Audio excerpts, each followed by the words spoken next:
Hello and welcome to the channel natural yoga physio pharmacy. Friends, आज हम इस video में देखेंगे कि गैस्ट्रोइंटेराइटिस यानी कि स्टमक फ्लू, जिसे हिंदी में आंत्रशोथ कहते हैं, क्या होता है।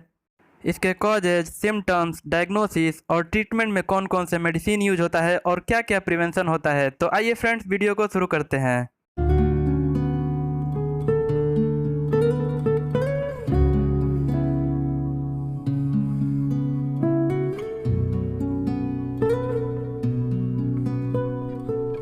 गैस्ट्रोइंटेराइटिस एक ऐसा कंडीशन है जिसमें स्टमक और इंटेस्टाइन यानी कि पेट और आंतों के आंतरिक हिस्से के लाइनिंग में सूजन हो जाता है।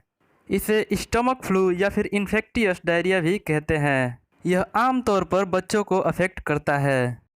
कॉजेज की अगर हम बात करें तो गैस्ट्रोइंटेराइटिस बैक्टीरिया या वायरस के इन्फेक्शन के कारण होता है। इसके अलावा किसी खाने या पीने से होने वाली एलर्जिक रिएक्शन के कारण भी हो सकता है।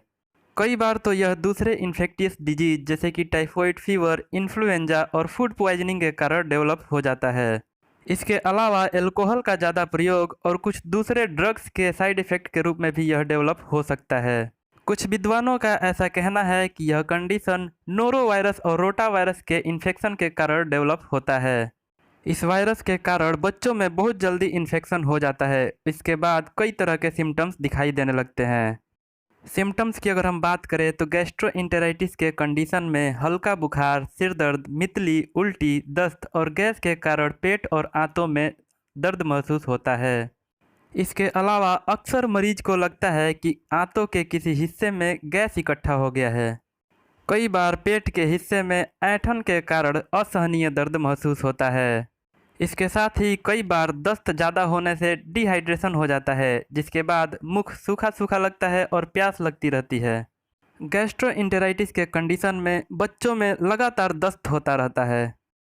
डायग्नोसिस की अगर हम बात करें तो ट्रीटमेंट के लिए सबसे पहले ज़रूरी है कि किस कारण से इंटरनल लाइनिंग में सूजन हो रहा है, इसका पता लगाया जाए। जिसके लिए सबसे पहले कुछ ब्लड टेस्ट करवाए जाते हैं, जिससे इन्फेक्शन होने का पता चलता है। उसके बाद किस तरह के बैक्टीरियल या वायरस के कारण इन्फेक्शन हो रहा है, इसका पता लगाने के लिए मल को सैंपल के रूप में लेकर उसका टेस्ट करवाया जाता है। अगर यह कंडीशन किसी एलर्जिक रिएक्शन के कारण डेवलप हो रहा है तो इसका पता एलर्जी टेस्ट के द्वारा लगाया जाता है। ट्रीटमेंट की अगर हम बात करें तो बैक्टीरियल इन्फेक्शन को दूर करने के लिए एंटीबायोटिक को प्रयोग में लाया जाता है। इसके अलावा कई और तरह के ओवर द काउंटर ड्रग्स को पेट के ऐंठन और गैस के दर्द को दूर करने के लिए दिया जाता है। इस कंडीशन में बार बार डायरिया होने के कारण शरीर में पानी की कमी हो सकती है, जिसके बाद पेशेंट को हॉस्पिटलाइज करना जरूरी होता है। बार बार दस्त होने से शरीर से वाटर लॉस हो जाता है, जिसके बाद शरीर का इलेक्ट्रोलाइट डिसबैलेंस हो जाता है। डिहाइड्रेशन से बचाव के लिए थोड़ी थोड़ी मात्रा में पानी पीते रहना चाहिए। ज़रूरत पड़ने पे ओआरएस जैसे इलेक्ट्रोलाइट को प्रयोग में लाना चाहिए। इसके साथ ही शरीर में खोए हुए इलेक्ट्रोलाइट को पुनः प्राप्त करने के लिए आप चाहें तो घर पर भी नमक चीनी के घोल का प्रयोग कर सकते हैं। इसके अलावा मट्ठा का भी प्रयोग किया जा सकता है। इस कंडीशन से बचाव के लिए खाना पकाते समय साफ सफाई का उचित ध्यान रखना जरूरी होता है। इसके साथ ही ढाबे और रेस्टोरेंट से लाए गए भोजन का प्रयोग कम से कम करना चाहिए। साथ ही खुले में रखी हुई फूड्स को अवॉइड करना चाहिए। अगर किसी फूड से एलर्जी है तो उसका पता लगाकर उसे भोजन में शामिल नहीं करना चाहिए।